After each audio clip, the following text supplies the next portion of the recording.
अस्सलाम वालेकुम, कैसे हैं आप सब। उम्मीद करती हूँ सब खैरियत से होंगे और बहुत खुश होंगे। दुनिया के सारे काम करें लेकिन अपनी आखिरत को भी ज़रूर संवारें। दुनिया के काम कभी भी ख़त्म नहीं होंगे, लेकिन हम लोगों ने एक दिन लाजमी इस दुनिया से चले जाना है और हमारे पास फिर कुछ भी नहीं होगा।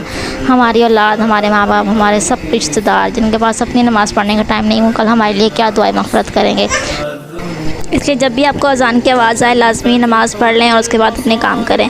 5 मिनट की बात होती है लेकिन 5 मिनट बहुत अहमियत के हामिल होते हैं। और हम औरतों की ज़िंदगी का सबसे बड़ा मसला कि आज क्या पकाएं, रोज़ क्या पकाएं। तो आज मैंने तो इस मसले का हल निकाला है, दाल माश बनाने लगी हूँ। और आप बताएं आपने आज क्या सालों में बनाया है, और मेरी वीडियो कैसी लगी कमेंट में ज़रूर बताइएगा और अच्छे अच्छे कमेंट्स करके जाया करें। आप मेरी वीडियोज़ को रीपोस्ट किया करें और मैं आपकी वीडियोज़ को रीपोस्ट करूँगी। जो मेरी वीडियो पे कमेंट करेगा मैं उसकी वीडियो पे कमेंट करूँगी, और जो मेरी वीडियो को रीपोस्ट करेगा मैं उसकी वीडियो को रीपोस्ट करूँगी।